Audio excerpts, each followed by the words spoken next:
everybody, I'm Michelle Roy of Dragonfly Wellness, and this is Wellness Wednesday.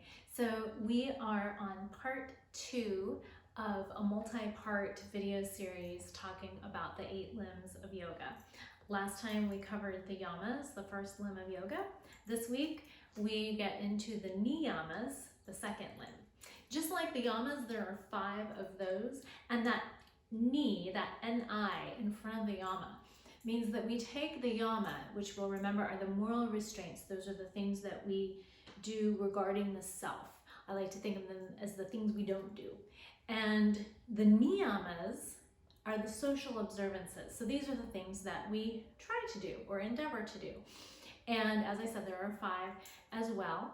And that ni in the front of the yama just means it's not a negation of it, it's an opposite. So if the moral restraints are directed inward, the niyamas are directed outward. Okay?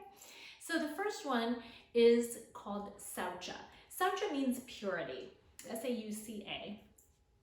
And it's not the obvious that goes there, the obvious thought that goes along with that is, of course, purity in terms of what we eat, what we drink. But saucha also refers to orderliness. I love this phrase. One of my students taught me this 100 years ago. God is in the details. And I just love that. And that really encompasses saucha. Saucha is, as I said, this orderliness, right? It's the reason that we set up our yoga mat in such a way, our practice space in such a way, is with this reverence for order and cleanliness. And it also, this purity goes along with not just the food and drink that we imbibe, but what we are also ingesting in terms of reading, movies, news, things like that. Like, are we really keeping the vessel and its field as clean and pure as possible? Right? And that's obviously a broad range. Some of us are on one end of it and some of us are the other. And of course, we want to try to be as mindful as possible about what we're ingesting and how we are arranging our spaces. So there's saucha. The next niyama is santosha. Santosha is contentment, and it's being content regardless of external circumstances or influences. So one easy and obvious and really challenging example of practicing santosha is when you are at a red light and you're already late, right? Being late for something is excruciating when we cannot accept that we're late. It's just, it happens sometimes. And there's nothing we can do to roll the clock back, that we can't go back and leave earlier, right?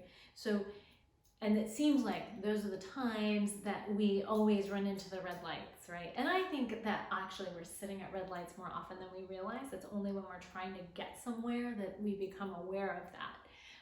And so santosha, this is an excellent time to practice santosha. Can we just surrender? Okay, I'm late. There's nothing that can be done about it.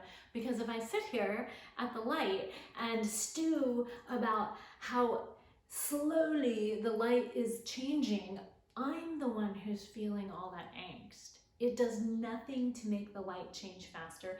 It does nothing to roll the clock back so that I can get to wherever I'm going early or on time, right? All it does is create the stress and anxiety within the vessel, within the body. So santosha, right? Recognizing the things that are out of our control and trying as much as possible to be with what is, not how we want it to be. Okay, so there's santosha. The third niyama is tapas. Yes, T-A-P-A-S, just like the little plates, only we're not talking about food. Tapas means austerity. It's sometimes referred to as the fiery will, discipline, right? So tapas is that kind of burning desire that we have to see out challenge. And we practice that on the mat, right? When we're holding those poses that are kind of challenging for us. That's an opportunity to practice tapas. Can I keep my breathing even? Can I maintain my focus even though this is challenging, right? And developing that fiery will and the discipline to apply it appropriately is the practice of tapas. Okay. Next we move on to svadhyaya. Svadhyaya is self-study, and it means studying. Historically it would have been study of the scriptures, but this is any kind of mindfulness kind of reading or lessons that we can take, different authors, we can read different practices, we can try meditation, whatever it might be, examining how we navigate the quote-unquote the real world, right? The everyday with this mindfulness. How can I apply this study that I experience here on the mat or in the meditation room to my day-to-day living? Where is my place in all of that? And really I acknowledging that, identifying it, looking at it, how this practice applies to us in the day-to-day. That's svadhyaya.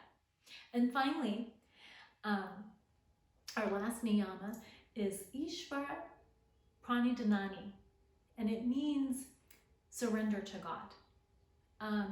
You'll note there's prana in there, prani, the energy, the breath. It's literally giving over that energy to something bigger.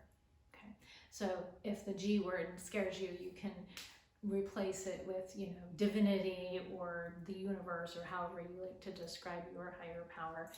And as that resonates with you, and again, this kind of goes back to, what can I control? At what point do I surrender to the divine timing of things? At what point do I recognize the signs that I'm getting that indicate where I might take my next step, right? That's surrendering, right? Because we're actually in control of very little. And when we recognize that, it's not the external world that we control. What we control is our response, our engagement, our interaction with that world, right? So those are the niyamas, the social observances, the practices we endeavor to do. All right, everybody, so that's part number 2. I'll be coming to you with more next week, and I wish you a beautiful rest of the week, and have fun exploring those concepts. If anything jumps out at you, please share it with us. We love to hear about it. All right, everybody, have a fantastic Wednesday, and I'll see you again soon. Namaste.